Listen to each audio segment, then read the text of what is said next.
So you just do it. But your dad came back in your life when you were 14. Yeah, and then my dad died when I was 13. Now here's the difference. This is definitely a difference. Is your dad still alive? He is, yeah. Yeah, I'm glad to hear that. And he's in your life? He's in your life? Yeah, now he is. And he is, now an inspiration for me to become a modern gentleman. I'm very happy to.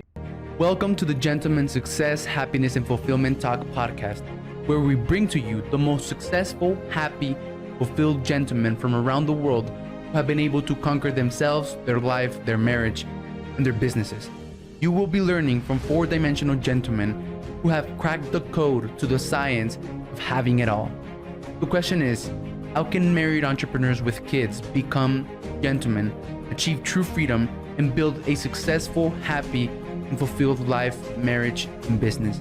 This show will give you the answer for that. My name is Alex Ramirez, and I'm your host, and you're welcome to the Gentleman Success, Happiness, Fulfillment Talk podcast. Hello, everyone. Welcome to another episode of the Gentleman Success, Happiness, and Fulfillment Talk podcast.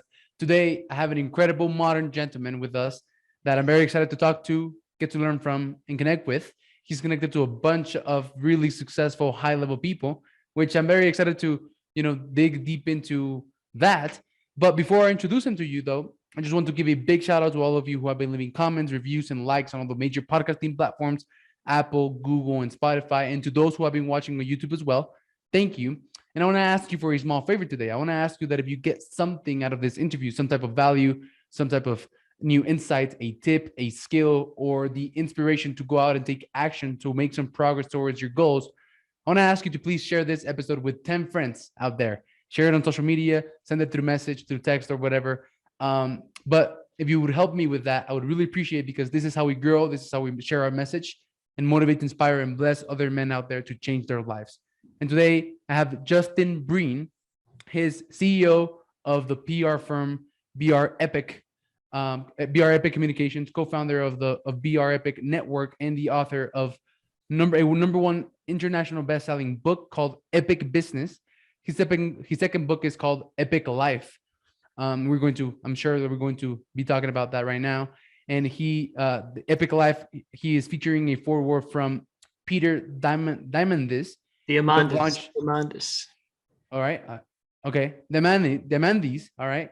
We'll launch this summer. And Justin is an extremely active member of the Strategic Coach 10X and Abundance 360 Summit. And he has an incredible global network of visionaries and exceptional business people. And I'm very excited to have you, Justin. Thank you very much for making time, man. And you are welcome. A couple things. One, I'm glad your daughter's alive. That's you call her a true miracle, and that's what she is. From the beginning to now, that's a true miracle story right there. And 3 years ago, not speaking English to now speaking it incredibly fluently. That's I would also say that's a miracle. That's in a different type. So I'm excited to talk to you, and your story's very inspirational, and I think there's a lot of commonalities with mine in some capacity, and then with a lot of the folks I talk to. So. Yeah, thanks, man. I've been working pretty hard this past couple of years. The way that I actually learn English is by reading 2 hours every single day out loud, and and putting myself uncomfortable and doing videos that sucked on social media, right? So so thanks for those compliments. I do feel that my daughter's story, my daughter is a miracle, and it's what got me back on track, so I'm very grateful for it. Well, and just real quick, the reason why I corrected you on Peter Diamandis's pronunciation is because I thought it would help you continue that path. But it's a really great start. It's a really great start. There's another thing that I thought was pretty interesting. It's I won't be too long with this, but I think it was your mom that was telling you that most men FUCK up when they're 18. My dad's last living brother, who was my uncle, he's now long gone, but he was in his late 80s at the time. He met my wife for the first time, he met my wife for the first time. I think she was about 23 and I was about 28. And my uncle was a war hero, World War II. And he goes to me, Justin, she's a gem. Don't fuck it up. So I have carried on that message to not fuck up, and apologies for the swears, but not mess up my marriage. Like that's the number one thing I try not to do or try to do every day is not F up my marriage. So, so man, you just came back from celebrating your anniversary. Right. There you go. Exactly. Right. You had an interesting trip. So, how long have you been married? 14 years. Yeah. 14 amazing years. And, my wife, she's looking over there. She's a couple feet away from me with my 7-year-old son. And, I'll say this because she's going to look at me funny when I say it, but my wife and I, when we're by ourselves and with the kids too, but especially by ourselves, we really like each other and really get along. But I will say it's a daily miracle every single day that she married me. And there's, a lot of entrepreneurs actually don't believe in a higher power. I know you obviously do because you talk about the spiritual freedom and the God, but the only proof that I need that there's a God or some type of higher power that exists, that someone like my wife married someone like me. I mean, without God or some higher power, that never would have happened. Never would have happened. It's funny that you talk about miracles because when I was a little kid, I used to say, I was like this short, little, fat kid, that was like my color skin has always been a little bit darker than my family's color skin. Mm-hmm. And I used to say, you know what, when I grow up, I'm going to marry this white girl with blonde hair and blue eyes. And when I have kids, my kids are going to be blonde with, with white skin and blue eyes. I'm tired of being, like this negrito, right? That's how they called me. Okay. And my family would laugh at me because they were like, ha, mijo, you're never going to have a kid with blue eyes and white skin and blue and blonde hair. Okay. And, my girlfriend is about to be my wife this November. And, we're actually going to get married. I've been calling her wife for the past 3 years. Yeah, you called her wife in a previous interview. So you are getting married though. Okay. Yeah. I've been calling her wife for the past 3 years just because of my commitment. But, like financially and everything, now it makes sense to actually get married. So we're going to get married in November. And, like you always get what you want, what you ask God for, right? I always asked, since I was a little kid, I asked for a woman that was white, blonde hair and blue eyes. That's what I got. And my daughter is white with blonde hair and blue eyes. So like if God didn't exist. Right. So I stopped believing people, that's what I mean. Like, and it's, if you don't believe in a higher power, that's fine. Whatever people want to believe, totally entitled. But like, I hear something like that every day and I stopped believing in randomness a long time ago. Like things are just meant to happen, but it's very comforting to know that there's something out there. There's something out there. And the other thing that you said that's really interesting is that if you want something badly enough and you put enough out there into the world, then that's what happens. And, like learning English 2 hours a day, okay, it's not easy, but that's what separates people at the highest level from everyone else. I mean, you come from total dysfunctional families, seven different kids, your dad, 7 kids. Okay, so you don't want that anymore. So put in the work to do it. And most people, right. So most people make excuses their whole life, or use setbacks and challenges as excuses. And then entrepreneurs at the highest level, figure it out. I mean, no excuses. So there are no excuses at the highest level, only action and investment. I mean, it's very simple. So, you're either going to make an excuse, which is the overwhelming majority of society, or you figure it out. So exactly. No here. Yeah, right. It's pretty simple, but it's very hard to do because most people let those excuses, they'll let them creep in. So Justin, I'm curious about like your spiritual beliefs because, I've been diving a little bit deeper into the spiritual side of things, into the metaphysical side of things, instead of just focusing on the physical and working really hard. And funny enough, like there's definitely a higher power because funny enough, my last, 10 interviews have been with guests who talk about metaphysical and spiritual and energy and frequency. Right. And they're all successful, correct? Exactly. Yeah. Right. But like, that's what I've been seeking. And that's what I've been getting. Like I've literally gotten on 10 interviews in a row who with guests who all talk about, this stuff that we just started talking about. Well, there's a so like I'll simplify it. So the purpose of my life is to be a connecting superhero for every visionary, abundance, investment mindset entrepreneur, and share their stories with the world. Okay. So business owners, humans, employees, consultants, they're trying to change their world. And they're asking the same questions every quarter, but then making excuses. So they remain as, in that world, which is fine. So then the people I hang out with and the people you just interviewed, they've already changed their world. They're changing so they're looking into purpose. They're looking into spiritual. They're way beyond the landing the plane. They're way beyond the landing the plane stuff. So that's one. The second thing is I just finished this book. It's called Hero on a Mission by Donald Miller. It's good. It's a good book. He's very spiritual. It's like if you have not read Man's Search for Meaning, that's the ultimate. That is the ultimate. Viktor Frankl survived the Holocaust and then wrote about what that meant. So this is like a newer version. So there's a 3-step formula for creating a life of meaning according to Hero on a Mission. So 1 is take action, creating a work or performing a deed. Okay, so learn English. Okay, or whatever that is. Start this podcast. 2, experience something or encounter someone that you find captivating and it pulls you out of yourself. This would be a conversation that exactly talks about that. It represents that. 3, this is where most people make excuses and people like us figure it out. 3 is have an optimistic attitude toward the inevitable challenges and suffering you will experience in life. So that's what life is, challenges and suffering. So you just flipped the script and created something out of it. Okay, figure it out. That's what separates entrepreneurs from everyone else. There's a saying that I live by that goes like this.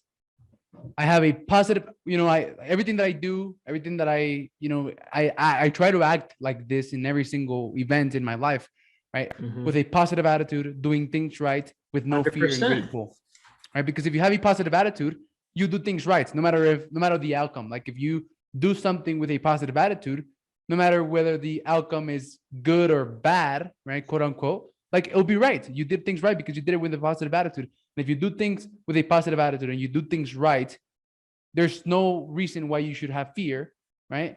And because you don't have fear, well, you'll probably be grateful because the outcome will be something for you to be grateful of.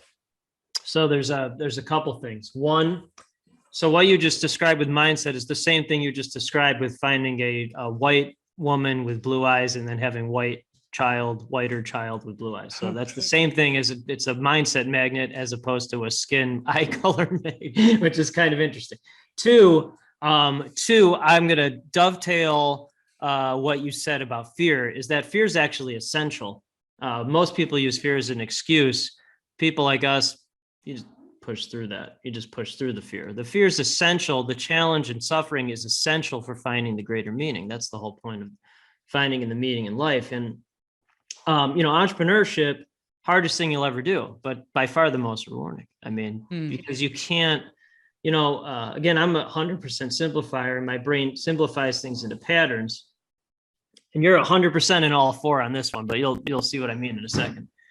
I already know you are, but you'll hear it. So I have not met one entrepreneur at the highest level. Again, not a consultant, not a business owner, not a human, whatever that is. An entrepreneur at the highest level that has not overcome at least one of the following 4 things.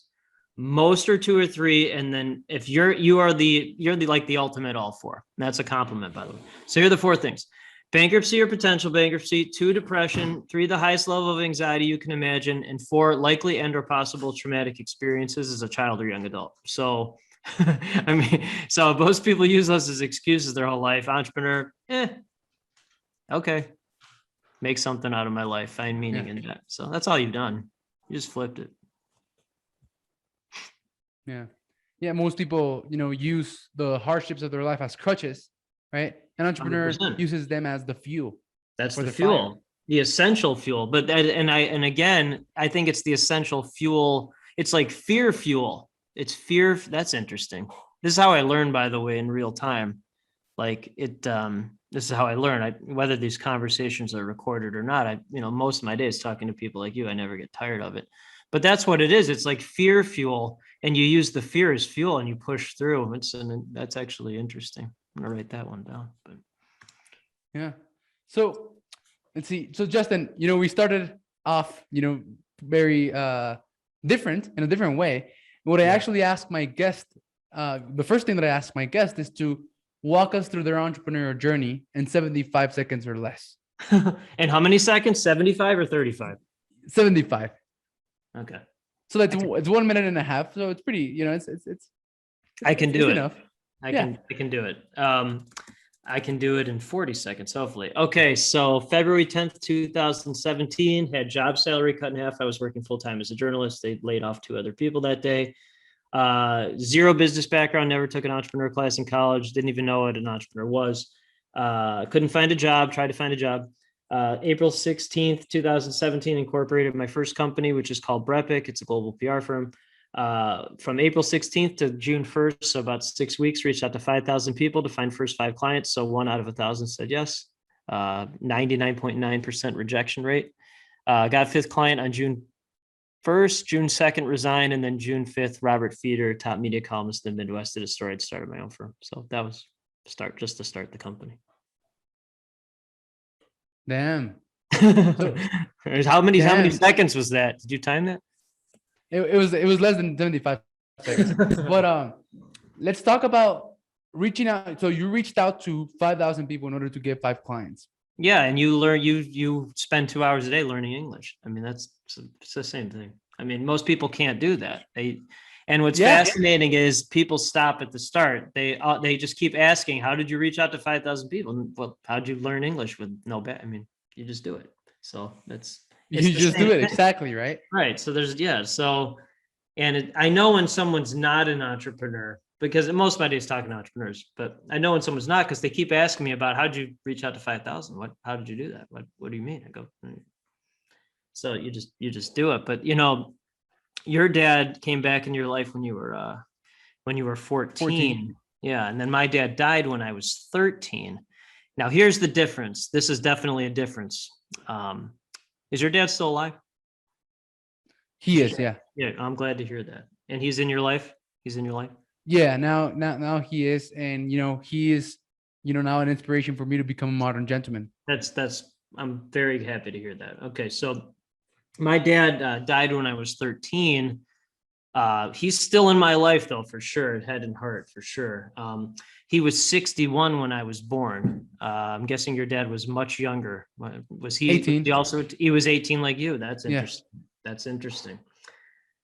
Okay. So my dad was the opposite of that. He was 61. My mom was 27.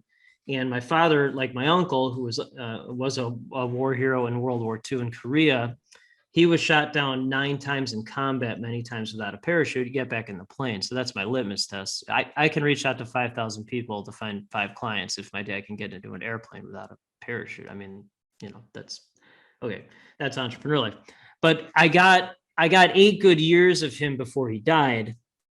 So like 5 to 13. And so every day he'd say the cream rises to the top, the cream rises to the top, the cream rises. So I just partner with both the companies, just partner with the folks that rise to the top, or we'll do whatever it takes. They won't just figure it out. So it eliminates the overwhelming majority of society, but that's okay, because the people that actually do it, they're the ones that actually change the world. They're not their world people. They're the world people living in the metaphysical and the financial freedom and the physical freedom and the emotional freedom and the sentimental family. So that I only partner with people like that, because otherwise I can't do anything, because the other folks are not taking action. They're not making the investment to change the world. They're making excuses and still trying to change their world. Yeah. Well, man, sorry to hear about your father, but I'm glad you had him for 8 years. Right. Well, I still have him. I'll still have him because after he died, I found his war diary from the Battle of the Hurtgen Forest. That was a very deadly battle toward the end of World War II. I found it after he died, and I write exactly like he does. Like just complete, like boom, boom, boom, inform and entertain. And Sorry for the interruption. If you're an aspiring, established coach, course creator, author, and speaker, I want to extend an invitation to check out my free training on the podcast Cloak Track Framework by clicking on the link in the description of this podcast.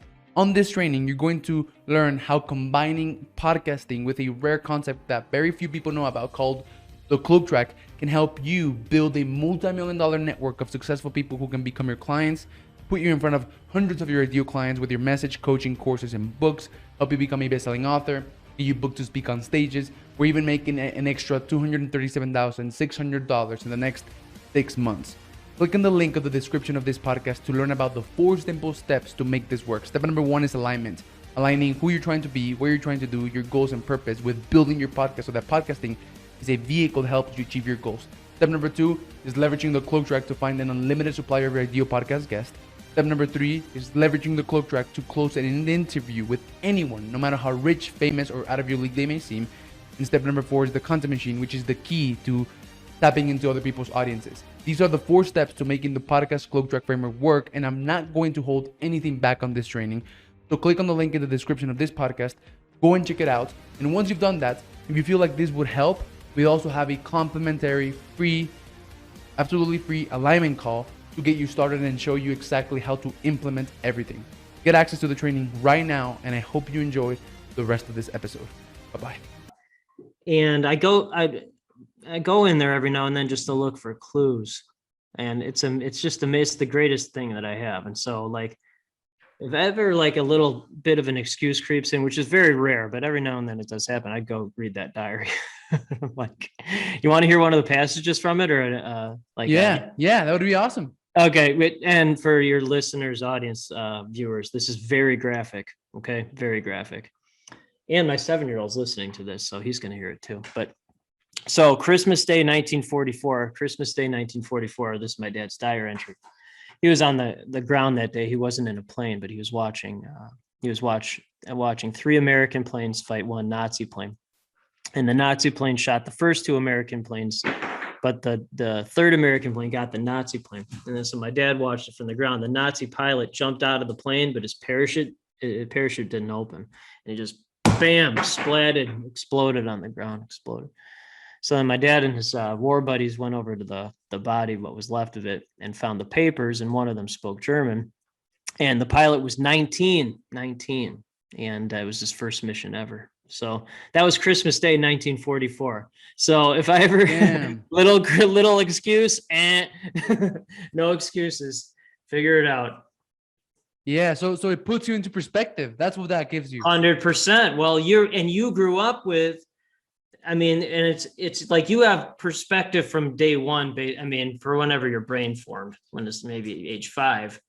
And then your mom's like, most men F up at 18. So that's an interesting perspective. It's not so funny, my mother but had it me is. at 15 years of age, and it was a really right upgrade. So I'm only laughing because it's like, what else can you do when, that's your mom saying that? Like, well, but you have a different perspective, and so you just appreciate it. But that's why Man's Search for Meaning is number 1. I mean, Viktor Frankl lost his entire family in the Holocaust, watched everyone around him basically die, and then he, find meaning in that. I mean, lost all of his work, everything. And okay, I mean, that's the ultimate.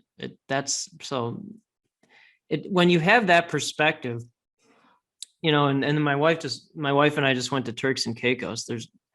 There's 3 things that happened at that, because I just talk to people. The only time I really talk is when people like you interview me, but mostly I just ask people questions and then listen. So yeah, me too. yeah, right. Yeah. So you're right. So you'd be a good journalist. But so there were 3 things from Turks and Caicos. So this is one of the more like expensive places to go, and certainly in the Caribbean, but maybe on the planet. So it's a really interesting dichotomy of people.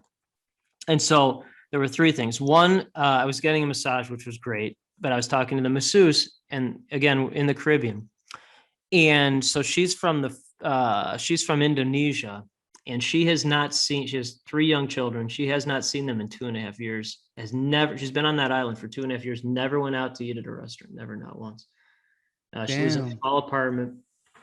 Most people don't working, trying to provide for the family. Working, sending all her money home, everything. everything. Her husband doesn't work. Most people, I'm guessing, don't talk to their masseuses about this during a massage, but I'm endlessly fascinated by people that don't make excuses and why they're doing things. Yeah. So that's one. Two, we were on a snorkeling trip, which was amazing. Really recommend that. But there were a group of 4 women, 2 cousins, and 2 sisters, and this was over Mother's Day as well. So part of the reason they were there is one of the women, her son was killed in a road rage incident in Houston. He was 26, and so they didn't want her to be alone on Mother's Day. That one, I'm trying not to cry now because that one. Yeah. The masseuse also really got me, but that one just terrible. And then the third one, on the way home, asked the cab driver. He's an entrepreneur. He owns 3 cabs. I asked him how he was doing, and the simple answer was he was grateful to be alive. And that was it. I'm like, oh, that's a good answer. Good answer. And but it's just always having that perspective on things. And I'm firmly convinced that everyone is suffering or has some type of anxiety, certainly since COVID. I just can't see the exception to that. But again, it's what you do with that. It's what you do with that fear fuel or whatever that is. Yeah.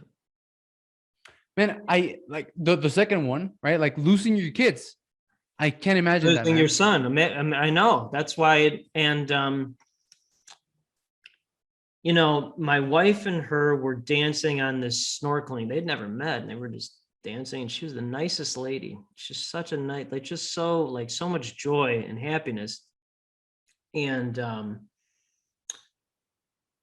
it's hard to even think about. It's, my youngest brother died. My youngest brother died when he was 29. Damn. Sorry to hear that as well. Well, thank you. But you and I have some things. We definitely have some things in common in terms of like broken families and things like that. Definitely some differences too, but a lot of similarities and commonalities. But losing a brother and then losing a dad, it's not. My mom. I guess my mom can relate because her youngest son died. But that's another point. My mom she's never used that as an excuse ever. She's never used that as an excuse. And most of my days talking to the top entrepreneurs in the world, I still haven't met anyone in my life with more hustle than my mom ever. So you combine my dad and my mom, I'm just a byproduct of that. Here I am. So, man, let me see if I can get some advice from you. Okay. I'm actually scared of having my second baby. Like I want a second baby. We're probably we're planning on making it. How old are you, Alex? Alex, how old are you? I'm 21. Okay. And we're planning on making our second baby after, in our honeymoon. We're gonna go to Hawaii. Good plan. Yeah. Are you going to Maui or Big Island? Where are you going? I'm not sure, but we're gonna go to Hawaii. Yeah. Okay. Maui's great. And Sansei, S-A-N. This is not the advice you're looking for, but this is good advice. Sansei, best restaurant I think I've ever been to. It's on Maui. Cool. Yeah. All righty. Sorry. Yeah. Right. So what I'm scared of, man, is of God. Like I'm scared of God trying to teach me a lesson. You heard my story of everything that I did to my youngest daughter, and despite everything that she went through, she's absolutely healthy and beautiful, and nothing is wrong with her.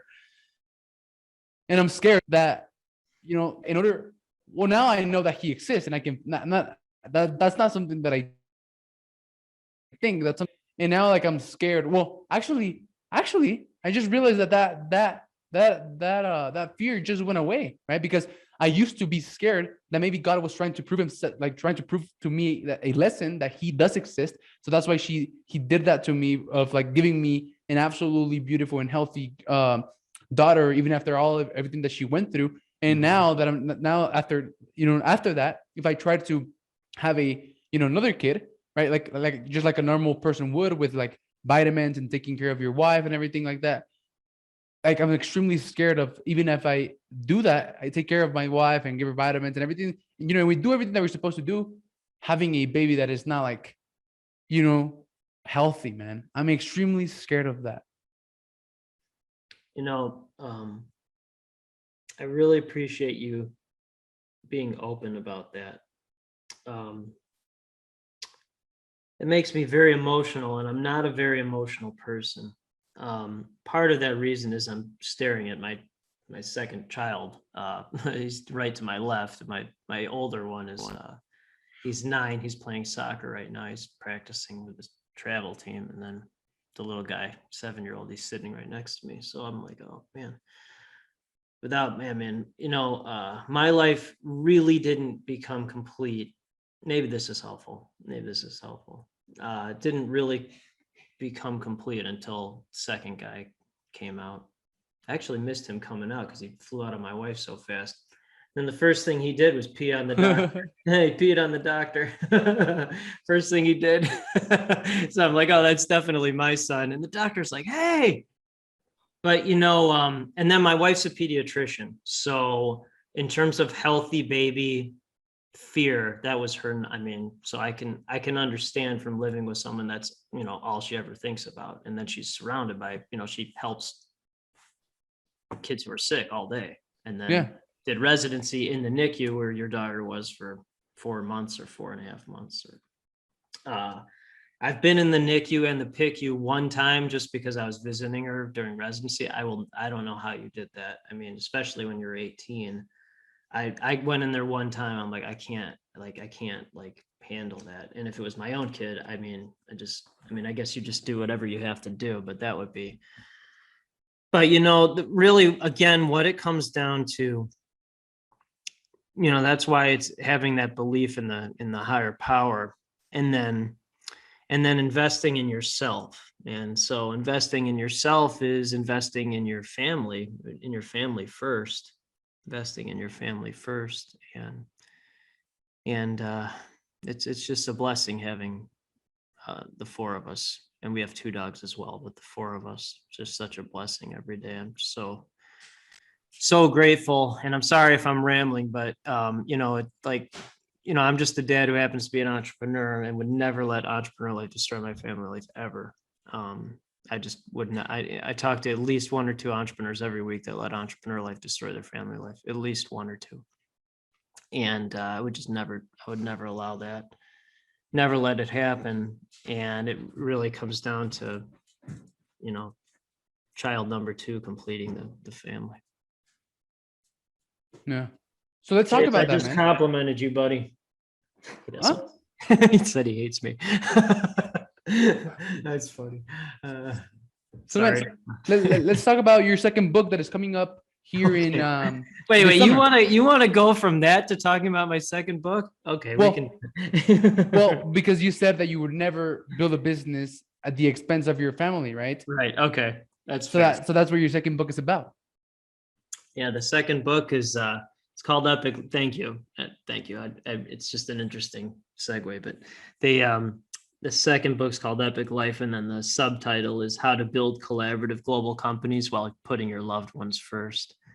It was originally going to be family first, but some people don't have families; they have friends, so we changed it to loved ones. Oh, okay, that's interesting. It is, yeah. That's an interesting thing. So we changed it to loved ones. But again, I talk to most of my days talking to the world's top entrepreneurs. That's most of my days. So I'm spending time with my family or doing that. And they've let entrepreneur life destroy their family life or prevented them from ever having a family. And I was a journalist for 20 years. You don't get into that for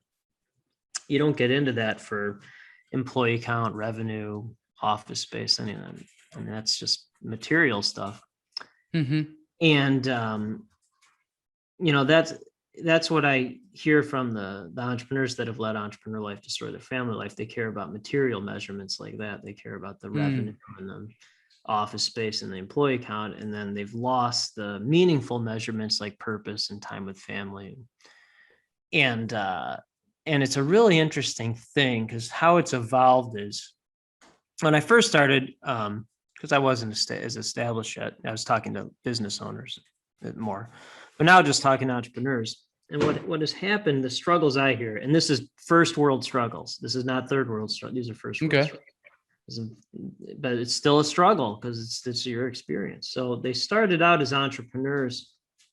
Somewhere along the line, they became business owners. They got trapped into their own business, and They're making all this money and they're miserable because they're winning the wrong game. They're focused on all this other stuff, and then they're not seeing their family, or they're not having one, and they're not. So it's a really interesting thing that I've seen lately. That's not universal, but it does happen a lot that I've seen. It is very interesting, man. And I'm actually very grateful for my journey. I feel that it's been a perfect journey because, in the last 3 years, let's see. Can you hear me? Yeah. I'm just listening. Okay. So in the last 3 years, I've, just this year started to make a breakthrough in the financial freedom. But like in the last 3 years, I've been, stuck, right? Stuck. I've made money, and all of that money I would invest it into myself. Right. But I haven't been able to get any financial breakthroughs in the last 3 years until very recently.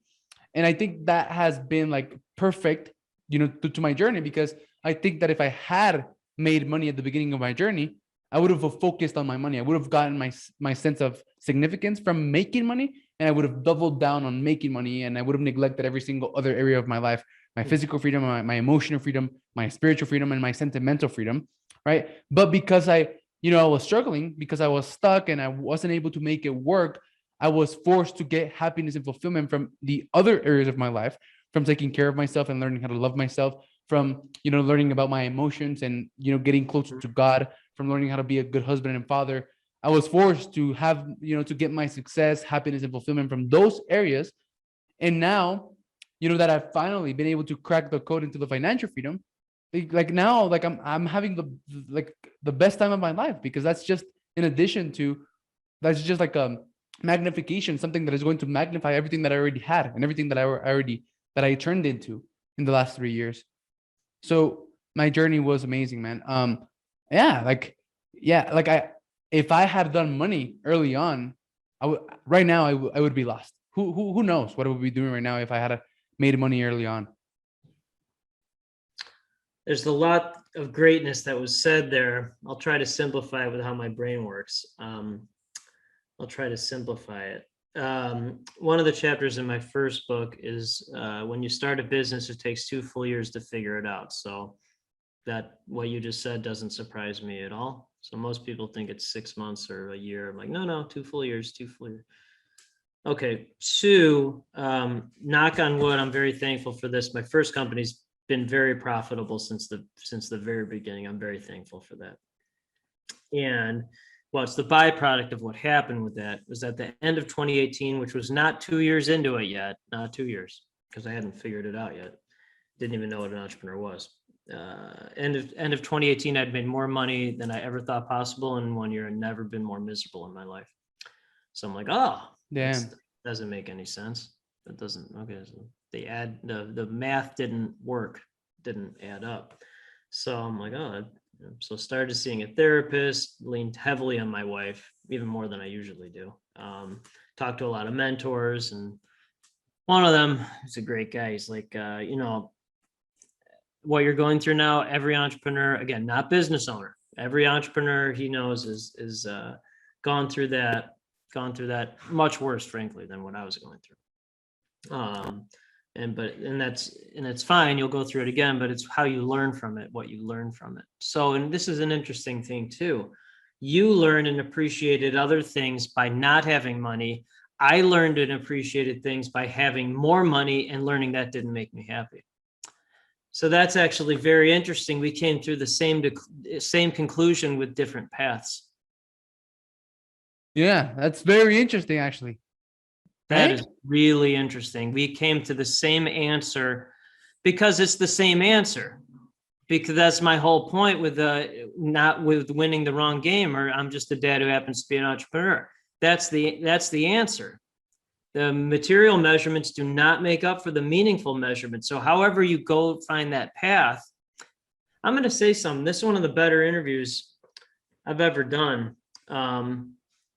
You've helped me learn so much during this. And this is how I learn in real time, whether it's recorded or not. And that's why I talk to people like you, because you're the only ones that understand what I'm talking about.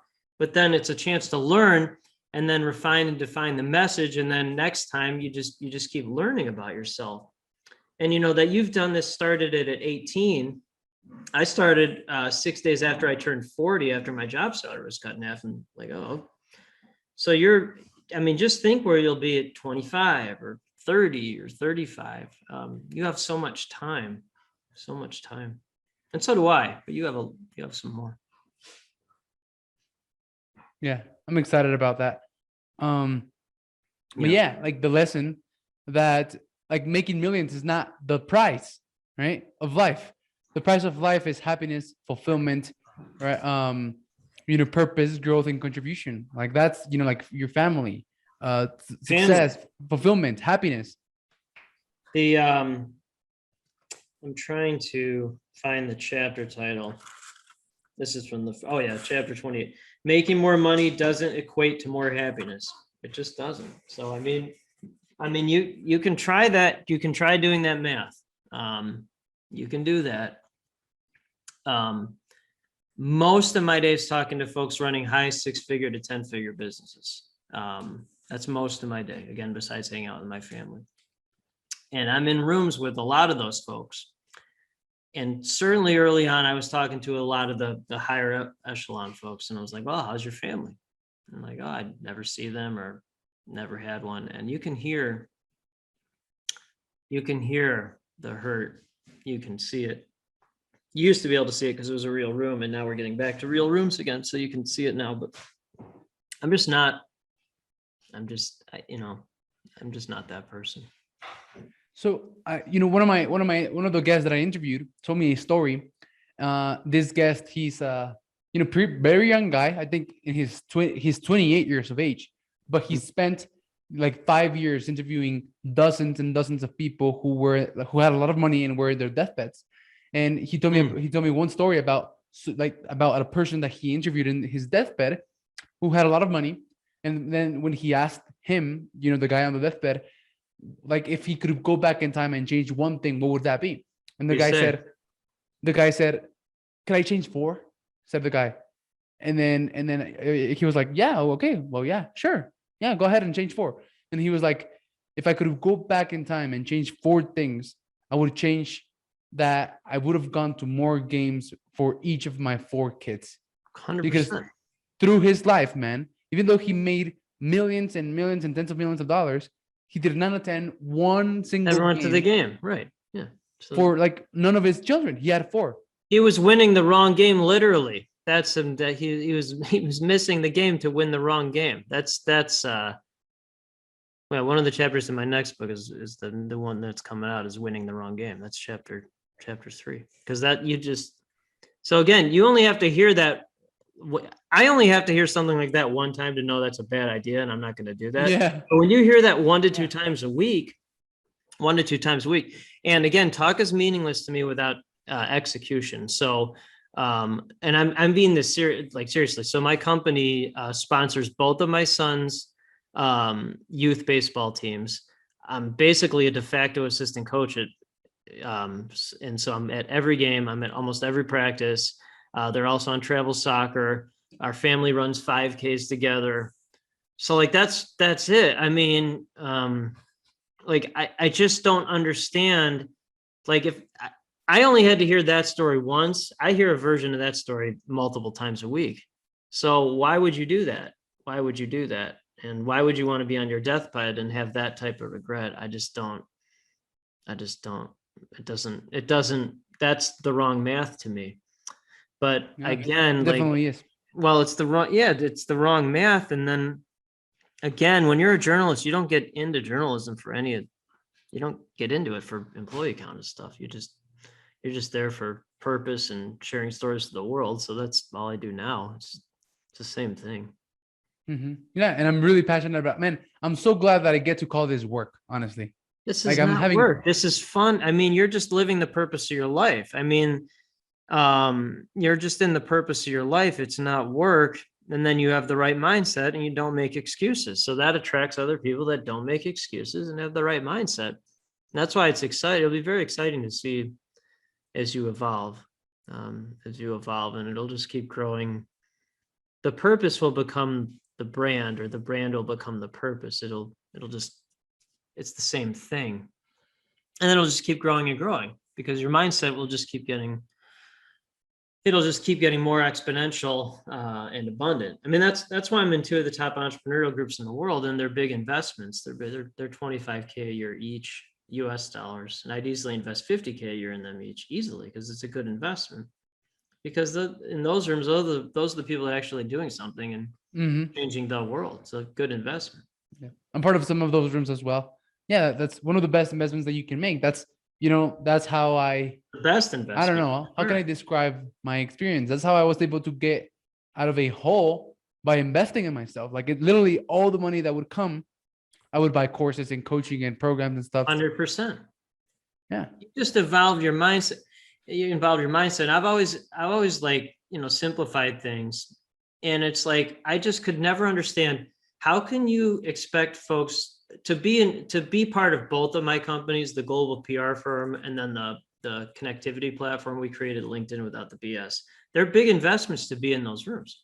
So how can you expect people to invest in your companies if you don't invest in yourself? I mean, that just doesn't make any, that's just illogical. That's completely illogical. So, and then here's the other thing, and you'll definitely see this if you have child number 2. You'll still see it with 1. You'll still see it, but this answers your other question. So I just keep making bigger and bigger investments to be in smaller rooms, but the people in those rooms are making bigger impacts. Okay. So bigger investment, smaller room, bigger impact. Okay. So that allows, there's one of my dogs.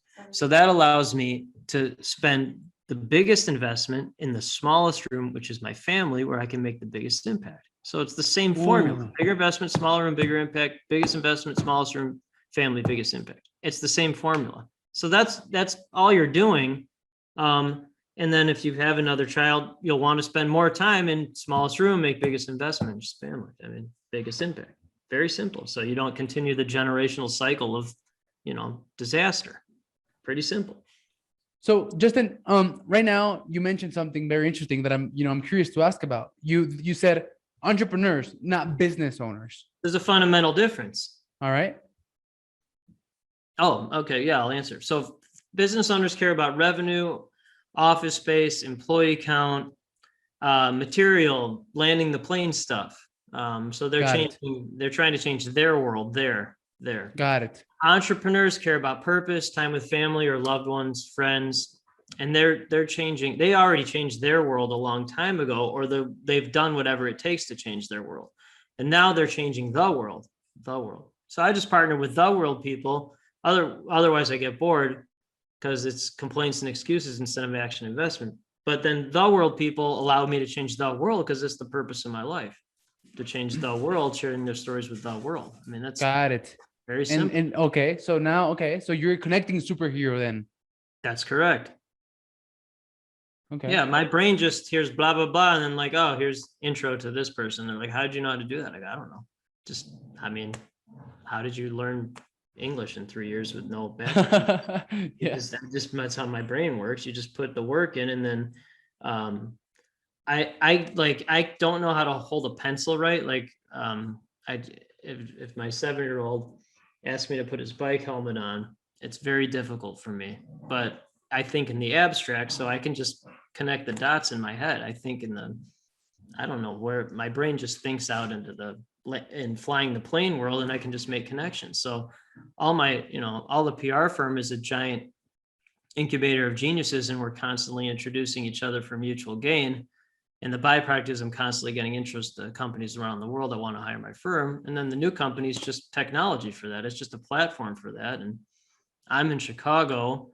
My partner, we've met one time in person. He and I are in one of those entrepreneur groups together. It's called Strategic Coach 10X. And then he's in San Francisco. I hear the dogs. And then the person whose company built the platform, he's also in Strategic Coach 10X. He's in Toronto.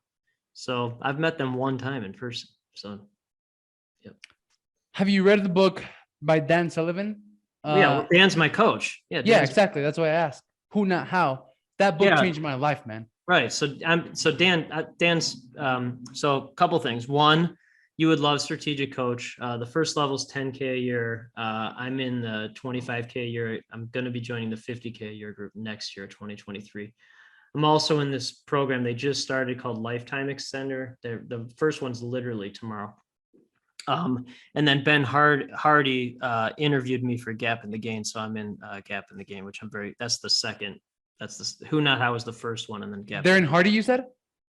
Ben Hardy. Oh, okay. Yeah, Ben Hardy. So he's the co-author for Not How. And then here's the other thing. So this is Dan's first book, which is out of print, but I was able to find one.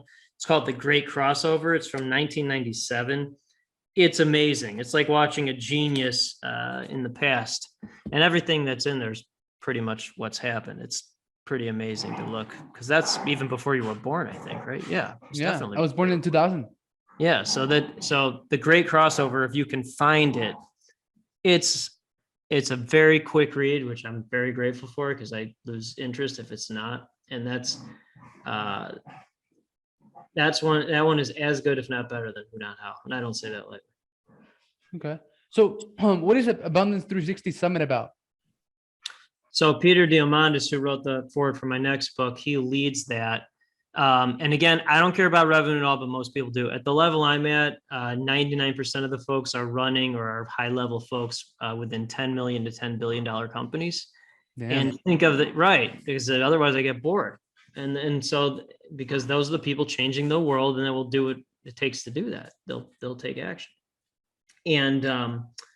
And so think flying cars that are actually happening. Think health technology that's going to allow us to live 200, 300, 400 years, if not forever. Cryptocurrency at the highest level of, going into the metaverse. We were listening to, now this one's hard for my brain to understand, but we were in the metaverse in a room, and I was moving around. And then Ray Kurzweil was the speaker. This was bizarre. And then I ran into one of the members of the Abundance 360 members. We started talking in the metaverse. We connected on LinkedIn. I sent him my Calendly link, and then we met on Zoom a week later. So think about that. We're in the metaverse while Ray Kurzweil was speaking. He's like the top futurist in the world. We connected on LinkedIn, sent him my Calendly, and then we met on Zoom. That is it's incredible to me. So like those type of things are the norm in that type of room. These are the smartest, these are MIT, Harvard, the smartest people in the world, most successful. And I'd like to be in a room like that where I'm the dumbest person. Yeah, that's how you grow. So man, I'm curious, do you know who Craig Henley is? Yeah, I do know Craig. Yeah. Craig Henley? Yeah, he's one of my PR partners. Yeah. Oh yeah. He was at my launch party. Nice. So I don't know why I had this feeling that you knew him. Let me see. Why did I? I don't know, but I don't believe in randomness, so there's a reason you asked me that. Yeah, I'm trying to I had this feeling. I'm gonna ask him if he knows Craig. If you go to my website and look at the launch party video, he's in that. Why did I ask? Why did I ask? But I stopped believing in randomness a long time ago. So there's got to be a reason. Yeah, there is a reason, and I had it, but I lost it. It'll come back. Yeah, maybe I'll. But yeah. Oh, he was on my podcast on Monday. But that's not the reason I asked. The reason I asked is because you said something that made me think this guy must know Craig Henley. And I don't know what amazing. It's not amazing because I don't believe in randomness, but that is an interesting. Yeah, he's one of my firm's PR partners. So, and he's a genius. He is, and I don't say that lightly. He's just a genius.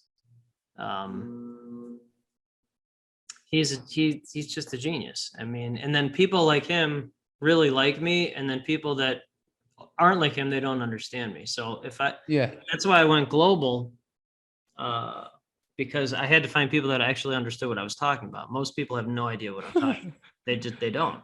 Only people that get it are top entrepreneurs on the planet. And he is a full changing the world person. Oh, I know now. You would come back. You were talking about, this technology that is going to allow you to live to 200 years and flying cars and all of that. And he told me the same thing.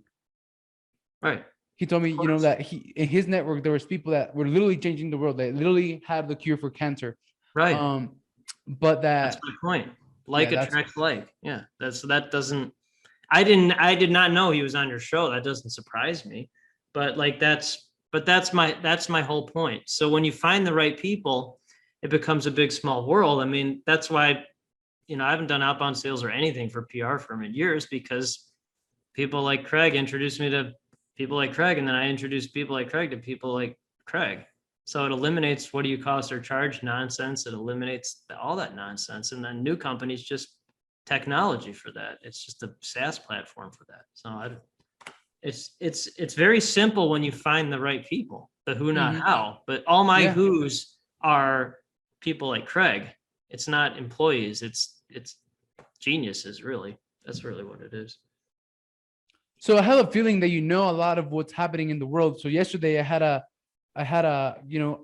podcast with Chad King, and he told me about what's happening in the world and how like the US is trying to, like, there's people trying to divide the US, from within, so that that basically everything is going to shit. That's basically I don't. Okay, so that's a fair question and a fair point. I don't live in that world. My whole world is, again, connecting superhero for every visionary, abundance, investment mindset entrepreneur. So I don't live in scarcity world. I was a journalist for 20 years, run a global PR firm. I never watched the news ever. Ever. My entire world is visionary, abundance, investment mindset, besides hanging out with my family. So it eliminates all that stuff. Mine as well. Like, I don't know anything about what's happening in the world. I don't even know who the president is, just because, like, I'm so focused on. I do know who the president is. Yeah, me too. It was just like an exaggeration to make a point. I don't know who the Mexican president is, though. I do not know that. Do you know? You don't. Okay. I know the Mexican soccer team can never get past the round of 16 at the World Cup. I mean, they have, I think, once, or maybe I meant the final, but I do know that. My kids are good soccer players, so we follow soccer, but no, I mean, like, all this world is for me is a big small world with the right people. I mean, I partner with maybe 0.1% of the population, maybe 0.1%. It's probably less than that. But so, like, most people are like, oh, it's a small number, right? Small number. But like, no, there's 8 billion people, give or take, on the planet. So 0.1% of 8 billion is 8 million. So 8 million is a lot. There's 8 million Craig Handley, 8 million Craig Handleys. Think about that, because there are. He's one out of 1,000. And people like him create everything that helps everybody else. So just partner with that, people like that, and then they create everything for everything else. So Justin, we're almost out of time, and I end my interviews by asking 5 questions. So Can I ask you the first one? Is that the first question, or is that the asking if you can ask the first question? Yeah, that's the asking. Okay. Yes, you can. So if you could go back in time to give your 20-year-old self some advice, what would that be? Not like, I regret this, or I want to change this. No, not like that. Just giving your 20-year-old some advice. What would that be? So if I was 1 year younger than you, I would have been in college at the time, and I would have said, take an entrepreneur class taught by an actual entrepreneur, not someone who's been in college, a professor for 40 years that has no idea what's going on. That would be it? Yeah, I'm a very simple person. Yeah. Cool. Awesome. I like it. So for college, I actually took a program called TEM, Technological Entrepreneurship and Management. There you go. It was great. Yeah, right. It was great. Makes perfect. Right. So there was that. I mean, I went to school for journalism, so I didn't even know what an entrepreneur was. So, yeah. The second question is on mindset. So what is a mindset shift that you've had that you think has contributed to your success? Wow, that's such a simple question, but such a good one, because that's everything. If you have the right mindset, it attracts the right network and creates the right opportunities. So I'm constantly working on my mindset of living in abundance, looking at things as investments, not cost, and only partnering with visionaries who are changing the world. So again, being in strategic coach and abundance 360 is very helpful for that. But also my directness really eliminates people who make excuses, and then attracts people that just make investment. Okay, awesome. So abundance, being direct, so that eliminates people who make excuses and do not make excuses. Yes. And, visionaries, right? Like people with a mindset of visionary and changing the world. Awesome. Yeah, you're a good simplifier and listener. So that's a two good skill sets. I think, yeah, I've been working on it. So yeah, thanks. Well, Mindset map clarity. So what a piece of advice can you give for people who lack or may need some clarity in their life? that's a great question because most of the people I talk to are very high quick start, boom, boom, boom, boom, boom, boom, boom, boom, boom, boom, and then they have little to no follow through, so they're all over the place. Yeah. ADD, so that's ADD, diagnosed or undiagnosed, and ADD is not a disorder; it's a sign of genius. And it's labeled a disorder because people who aren't geniuses don't understand it. They don't understand. I do not have ADD, by the way, but so I actually have high quick start and high follow through. So I say it, do it, stay. I just have a brain that stays within the bumpers, basically. Nice. Okay, that's how my brain is. I'm very fortunate. And so my litmus test. This is my litmus test. And this actually does answer your other question about second child and first child too. But so if I talk to someone and I will know it right away because most of my day is talking to top people on planet or ones who will do whatever it takes to become toppers. If they are someone who's going to take time away from me and my family, I will never talk to that person again. Now, if they provide value to me and which provides value to my family, me and my family, then I will talk to them for the rest of my life. So that's it. That's my litmus test. Awesome. Damn, that takes balls, right? To do. Like I've talked to people that take Directness time. weeds out nonsense and attracts greatness. People like us love that. People who don't understand. Yeah. Okay. So let's see. That was great. That was great advice, man. Mindset map motion. So what is one habit that you have right now, Justin, that you think contributes to your success? One habit. So my entire life is habits and patterns because good habits become good patterns. So I just stay with good habits and good patterns. So I know it's one, but I'll give you three because these are all very good ones for anyone. So the Amazing. first thing I do every day, 7 days a week, is a grateful journal to my wife. I write what I'm grateful for her the previous 24 hours. That's one. Two, I run 6 days a week outside, no matter the weather conditions, between 3 and 5 miles. We're in Chicago, so I've been doing that for 20 years. So cold, hot, rain, sleet, snow, wind, doesn't run outside. And then I listen to shows like these when I run. Good brain exercise while you're getting lungs and heart and muscle exercise. 3, on LinkedIn, I do a grateful journal 5 days a week, Monday through Friday, what I'm grateful for every day, Monday through Friday, that day. And so to simplify all that, when you're constantly grateful, it's very hard to be ungrateful. So constantly working on that gratitude through those 3 habits. Nice. I love it. I have a journal of love. I call it JOL, Journal of Love, for my mother. Do you share that with her, or does she ever see it? No, it's just for me to work through, conflict that I have with her and that she has with me. And, Right. just as a way to express myself to her and work through trauma. You're a very high level thinker. And again, you do whatever you want with that. Maybe twice a year, I will send the grateful journal file to my wife just so she can see it. I don't know if that's something you'd be comfortable doing, but my wife does appreciate seeing it. But I mean, what you're doing, that's what I mean. Like you're been an entrepreneur for 3 years and you're 21, you're already doing that kind of stuff. That's very impressive. Thanks.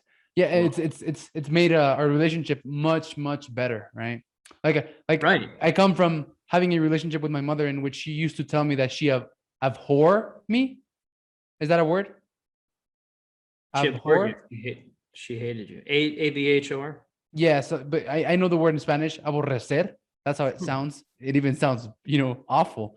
But she used to tell me that, right? So I come from that relationship with my mother. And Right. now we have a pretty good relationship. I live pretty close to her. I go visit her. Is she a good grandma? She lives with her grandma.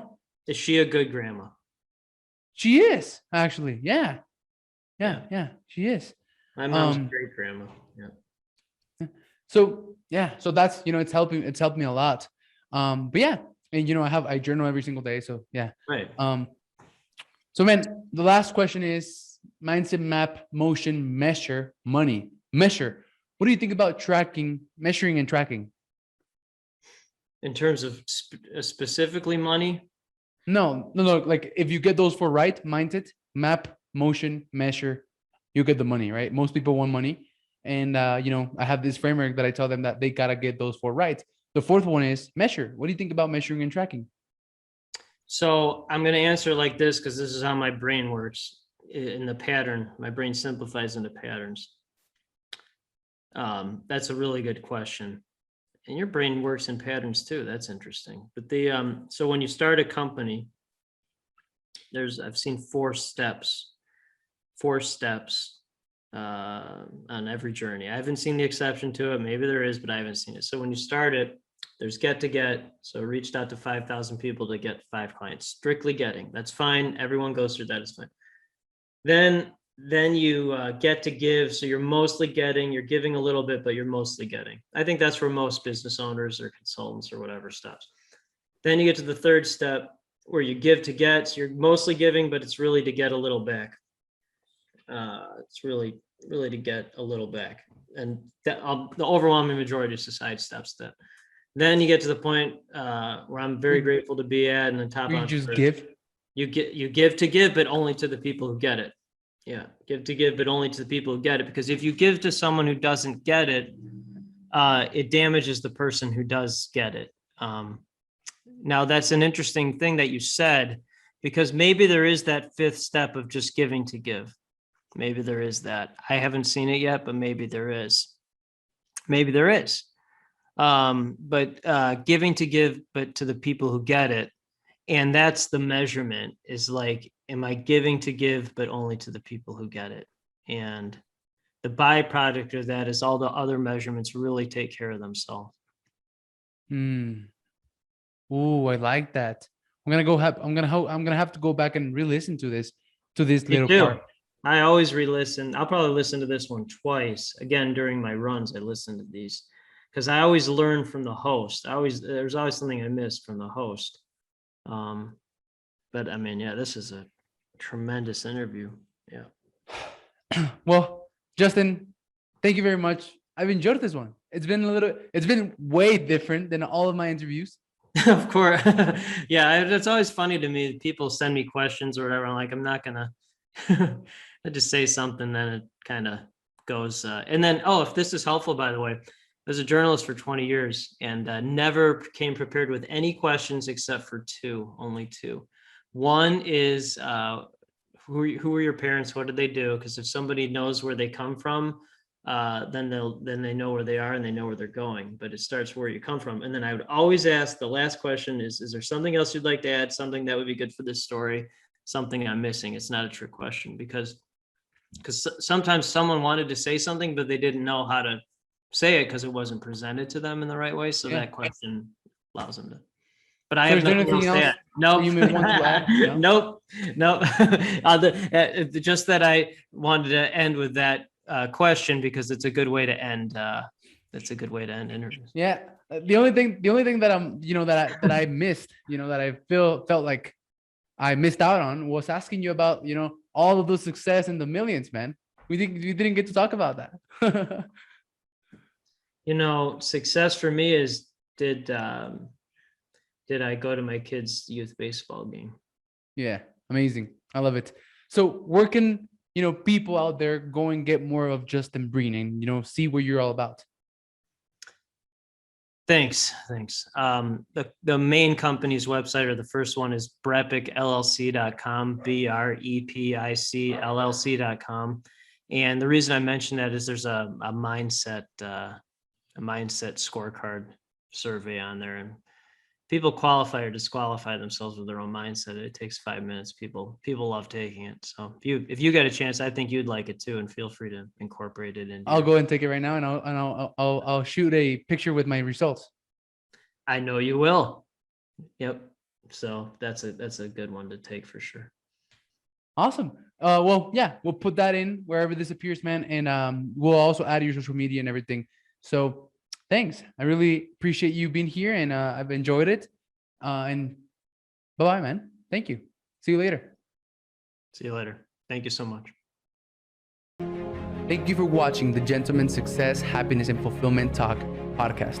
If you enjoyed this episode, share it with one friend, leave us a comment, and let us know.